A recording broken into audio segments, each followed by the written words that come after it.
कह रहे कि हम भारत के रहने वाले नहीं है, हमारा मूल विदेशी है, ये यहीं के लोग हैं सारे। अगर ये मजबूत हो गए तो कभी भी हमें यहाँ से हटा सकते हैं, क्योंकि हमने अंग्रेजों को यही कहकर के हटाया है कि अंग्रेज विदेशी है, इसलिए विदेशी अंग्रेजों वापस जाओ। तो जब तक ये लोग कमजोर रहेंगे, मैं नहीं कह रहा हूँ, खुद पंडित जवाहरलाल नेहरू ने अपनी किताब में लिख रखा है, वहां से पढ़ करके मैं बोल रहा हूँ, बाबा साहब ने भी सारा पूरा धजिया उखेड़ी है इनकी। इसके अलावा एक किताब लिखी महापंडित राहुल साकरदेन, ब्राह्मण, बहुत बड़ा विद्वान था, उसने लिखी ओल्गा टू गंगा। ओल्गा नदी रूस में, गंगा नदी भारत में। उस किताब में पूरा वृत्तांत है, पूरे डायलॉग है, उसके अंदर प्रमाण दिए गए, लिखा गया। उसमें क्या लिखा कि किस तरह से आर्य ओल्गा नदी के तट से चलकर गंगा नदी के तट तक कैसे कैसे पहुंचे, उसमें लिखा हुआ है।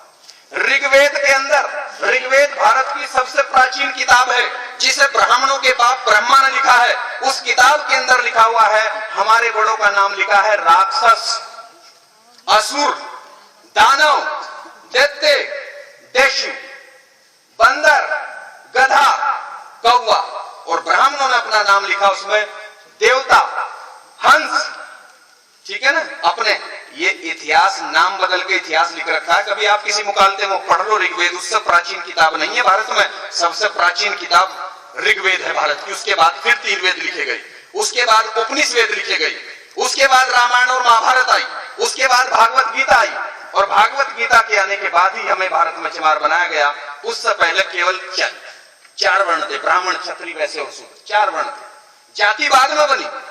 इसलिए सम्मानित भाइयों, युद्ध में तो हम जीत गए, युद्ध में तो हम लोग जीत गए, लेकिन वो जो आर्य थे उनके 3 नेता थे। एक का नाम था ब्रह्मा, दूसरा विष्णु और तीसरा महेश। उन्होंने मीटिंग की और मीटिंग करके उन्होंने कहा कि युद्ध लड़कर हम इनके साथ कभी नहीं जीत सकते, इनके साथ मिल करके छल कपट करेंगे, तभी जाकर के हम इस देश पर कब्जा कर सकते हैं। उनके खुद के देश में अकाल पड़ गया था। अकाल किसको कहते हैं? अगर आज बारिश शुरू हो जाए और 3 महीने तक बारिश पड़ती रहे शुक्र ताल के आसपास, तो यही अकाल है, खाने पीने की चीजें खत्म।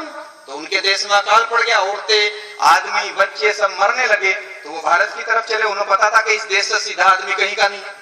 इसलिए सम्मानित भाइयों, उन्होंने कहा कि भाई इनके साथ मिलकर होगा काम, ऐसे नहीं चलने का। तो वो लगभग 5-6 हजार लोग आए थे घोड़ों पर बैठ करके, और उनके साथ मुश्किल से 40-50 लड़कियां थी, और उन लड़कियों में सबसे सुंदर लड़की थी पार्वती।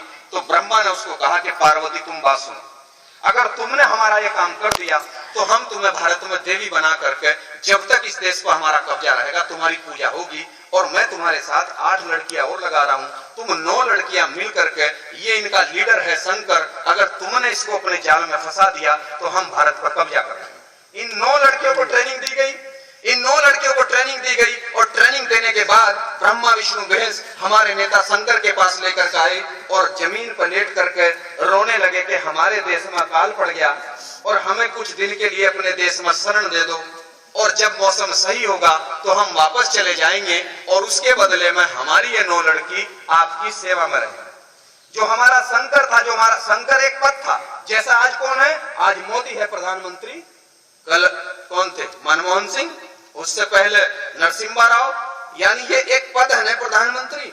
तो उस समय हमारा द्रविड़ संस्कृति में, सिंधु घाटी की सभ्यता में हमारा एक पद था शंकर। शंकर कोई एक आदमी था, हमने वो नेता चुन रखा था अपना, वो था, अगर दिक्कत होगी तो फिर दूसरा बना लेते थे। तो उसने कहा भाई ठीक है, चलो मैं आपको टाइम दे रहा हूँ, 6 महीने भारत में रह लो, जब मौसम सही होगा वापस जाना पड़ेगा। तो वो जो 9 लड़कियां थी, वो घूमने के बहाने सिंधु घाटी के बॉर्डर से हटाकर, उन्हें अफगानिस्तान से हटाकर चीन के बॉर्डर की तरफ लेकर आई घूमने के बहाने, और उन्होंने यही हमारे पड़ोस में सारा काम हुआ। इस शहर का नाम भी लिखा महाभारत कालीन, क्योंकि कहीं आसमान में महाभारत नहीं है, सब यहीं की कहानियां हैं। हमें गुलाम यहीं आपके बराबर में बैठ कर बनाया गया। चीन के बॉर्डर से पहले है हरिद्वार, और हरिद्वार के नीचे है कनखल, उसी का एक छोटा सा कस्बा, उस समय गांव रहा होगा कभी। तो वहां पार्वती ने डेरा डाल दिया शंकर के साथ, और भांग धतूरा शराब और गांजा पिला करके इसको पागल कर दिया। और इस तरह से जब आर्यों को यह पता लगा कि हमारी लड़कियों ने काम सही कर दिया, तो उधर से आर्यों ने अपना घेरा डाल दिया। इस देश का नाम जम्बू द्वीप था, उन्होंने इसका नाम बदलकर तुरंत कर दिया आर्यव्रत। व्रत का मतलब होता है घेरा, यानी आर्यों ने घेरा डाल दिया। घेरा तो डलेगा ही जब जिस देश का नेता ही बेईमान उनके चक्कर में फंस गया और उनको शरण दे दी भारत में, और उसने अपने इतिहास को पढ़ने की कोशिश नहीं की, इस चक्कर में उन्होंने भारत में कब्जा कर लिया। कब्जा करने के बाद उनकी फिर मीटिंग हुई। हम लोग तो साल में एक बार आते हैं, और ये मैं आपको बता रहा हूं कि अगर आप रोजाना बैठ करके इस तरह से बात नहीं करोगे गांव-गांव में, तो 5-4 साल का समय है आपके सामने, मैं उसको रखूंगा आपके सामने। लेकिन पहले मैं ये कहानी आपको जरूर बताऊंगा, क्योंकि हमारे अनपढ़ तो छोड़ दो, जो पढ़े लिखे लोग हैं उनको समाज का पता नहीं है। उनको जिसने जो कह दिया, कोई दलित बताता है हमें, कोई हरिजन हमें बताने लगता है, कोई हमें नीच बताता है, और ब्राह्मणों ने सारी किताबों में हमें शुद्ध लिख करके नीच लिख रखे हैं। तो जब तक हम इसका विरोध नहीं करेंगे तब तक तो ये ऐसे ही चलती रहेगी परिपाटी। हम क्यों माने, देश हमारा है। हम तो इस तरह से, जब ये अंग्रेजों के खिलाफ आंदोलन चला सकते हैं तो हम इनके खिलाफ आंदोलन चलाएंगे कि देश हमारा। पूरी दुनिया का ये कानून बना हुआ है, हमने पढ़ा है, यूएनओ का कानून है, संयुक्त राष्ट्र संघ का कानून है कि कोई भी विदेशी किसी देश में केवल रह सकता है, नौकरी कर सकता है, कारोबार कर सकता है, लेकिन हुकूमत नहीं कर सकता।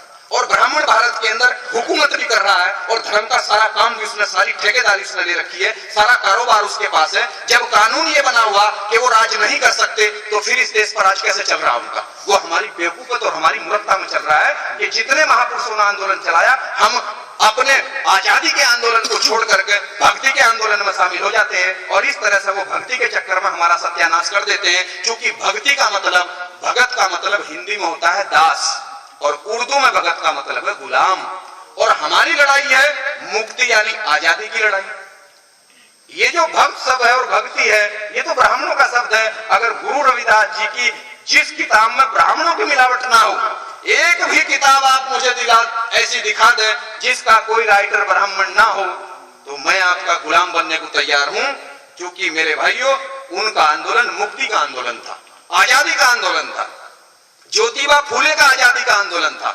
ज्योतिबा फूले सैनी थे बिरादरी संभाली, उनके आंदोलन को काउंटर करने के लिए उन्होंने आंदोलन चलाया, मुक्ति का आंदोलन, सत्यशोधक समाज बना करके। तो एक ब्राह्मण था, उसका नाम था दयानंद सरस्वती, वो टंकारा का महाराष्ट्र का ब्राह्मण था। उसने तुरंत 50 ब्राह्मणों की बैठक बुलाई। उसने कहा अगर ये सैनी का लड़का पूरे देश में ऐसे समझा देगा तो हम तो 3% है, ये ज्यादा लोग इकट्ठे हो जाएंगे, एक तरफ सारे लोग इसके साथ चले जाएंगे। उन्होंने कहा तुरंत आर्य समाज बनाओ। उन्होंने आर्य समाज बनाया और ब्रह्म समाज बनाया, और भारत में आंदोलन शुरू कर दिया। हमारे लोगों ने ज्योतिबा फूले का जो सही आंदोलन था, हम आजाद दिलाने वाला, उसे छोड़कर आर्य समाज के आंदोलन में शामिल हो गए। हमारा आंदोलन काउंटर हो गया। तो कितने उदाहरण मैं आपको दूं, इस तरह से हमारा आंदोलन काउंटर होता है भारत में। इसलिए सम्मानित भाइयों, उसमें क्या हुआ, उन्होंने मीटिंग की। मीटिंग करके उन्होंने कहा भाई हमारी लड़कियों ने काम तो बहुत सही कर दिया, चलो संकट तो फंसा, लेकिन इनका क्या करोगे? जो भोले, भोले का मतलब है भारत की जनता, वो हमें बोलते हैं भोला। वो हमें भोला इसलिए बोलते हैं कि हम इतने भोले हैं कि 5000 साल से हमारा सत्यानाश कौन कर रहा, हमें आज तक यही पता नहीं कि हमारा सत्यानाश कौन कर रहा। हम भगवान को कह रहे हैं कि मेरी तो किस्मत बहुत गलत लिखी थी। अरे कोई भगवान हमारी किस्मत खराब नहीं कर रहा, हमारी किस्मत तो इन्होंने खराब कर रखी है, समझिए ना। इसलिए वो हमें भोला बोलते, वो तो सही बोल रहे हैं। एक बार हम एक मंदिर में गए तो हमने कहा भाई, अब हम जानते थे इसको, मगर पंडित जी ये बताओ, ये जो शंकर भगवान की मूर्ति है, इसके माथे में भी एक आंख है, ये क्या है? कहने लगे बच्चा इसे मत पूछो। जी क्यों नहीं, बताओ मगर इसके बारे में। कहने लगे अगर भोले ने आंख खोल ली तो धरती पर परले आ जाएगी। परले, अगर इसकी संधि विच्छेद करो इस शब्द की, तो पर का मतलब होता है पराई और लय का मतलब होता है व्यवस्था। यानी अब उनकी व्यवस्था इस देश में, तो ये व्यवस्था पराई हो जाएगी। और अगर भोले ने आंख खोल ली तो व्यवस्था तख्ता पलट हो जाएगा, परले आ जाएगी। तो इसका मतलब क्या, भोले कौन है? हम। और यहाँ क्या होता है? दिमाग, बुद्धि। तो उनको ये डर है कि जिस दिन इन भोलों की बुद्धि खुल गई कि हमने इनका सत्यानाश कर रखा, तो ये भारत में आंदोलन खड़ा करके हमें भगा सकते हैं। इसलिए उनके संकेत हैं, उनके संकेत हैं। जितने देवी देवता और जितने उनके सारे देवता हैं, किसी के गले में सांप भी है शंकर के अलावा, शंकर के गले में सांप है, ताकि ब्राह्मण का बच्चा भी पहचान ले, अच्छा सांप। सांप क्या? नाग। उसके गले में क्यों डाल रखा? क्योंकि हम सब लोग नागवंश के हैं, ताकि अगर कोई ब्राह्मण का लड़का या लड़की आए तो वो तुरंत उन्हें देखकर पहचान लगा, क्योंकि उन्हें अपने वंश का पता है। गधे तो हमें पता नहीं है। उनके तो 7 साल के बच्चे को भी पता है कि वो किस नस्ल के लोग हैं। उनकी नस्ल अलग है और हमारी नस्ल अलग है।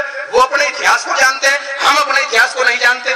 वो तो उसका सांप देखते ही पहचान लेते हैं, अच्छा ये आदमी हमारा नहीं है, क्योंकि वो हमारा आदमी है। क्योंकि नागवंश के लोग हम हैं? तो उन्होंने बता रखा है नागवंश का साथ इसने हमारा दिया था और यो आदमी हमारा नहीं है, क्योंकि वो जिसका इस्तेमाल करते हैं बाद में 4 लात उसको जरूर मारते हैं, उसे गद्दार भी वो ठहराते हैं बाद में, पहले साथ लेते हैं फिर उसको गद्दार ठहरा देते हैं बाद में।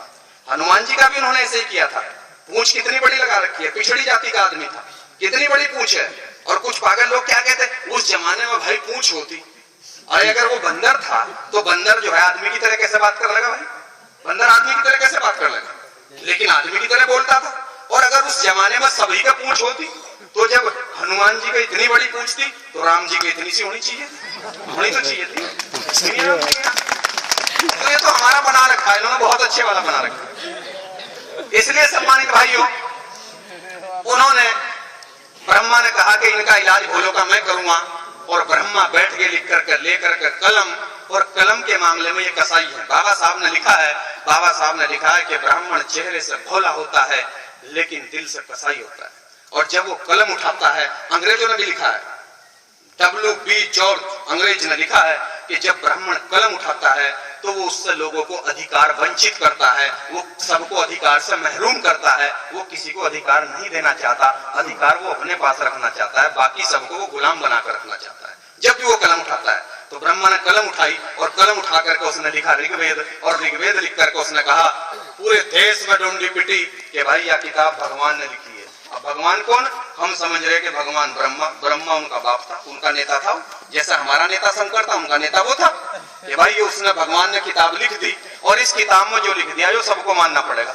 अब उस किताब में उन्होंने क्या लिखा, उसमें उन्होंने लिखा पहले नंबर पर ब्राह्मण होगा और इसका काम पढ़ना और पढ़ाना होगा, दूसरे नंबर पर क्षत्रिय होगा, इसका काम हथियार रखना होगा और देश पर राज करना होगा, तीसरे नंबर पर वैश्य होगा, भारत की सारी जमीनें इसकी होंगी, जमीनें हमारी थी, जमीनें सारी बनियों को दे दी। अगर इस देश में अंग्रेज ना आते, मुगल ना आते और बाबा साहब संविधान न लिखते तो चाहे जाट हो या गुजर हो या कोई हो, 1 इंच जमीन किसी के पास नहीं थी, सारी जमीनें ऋग्वेद लिख करके बनियों को दे दी गई थी। गांव के गांव, अब से 300 साल पहले गांव के गांव बनियों के होते थे। और जो पुराना आदमी यहाँ बैठा होगा, जिनको थोड़ी सी भी समझदारी होगी, उनको पता होगा कि ये तो आजादी से पहले तक सारा का सारा जमीनें तो बनियों के हाथ में थी, जबकि जमीनें हमारी थी सारी। इसलिए सम्मानित भाइयों, उन्होंने तीनों ने काम ले लिया, एक ने पढ़ने लिखने का काम ले लिया, एक ने राज करना ले लिया और एक ने सारा कारोबार ले लिया। और जो हम इस देश के असली मालिक थे, जिन्हें वो भोला कहते हैं,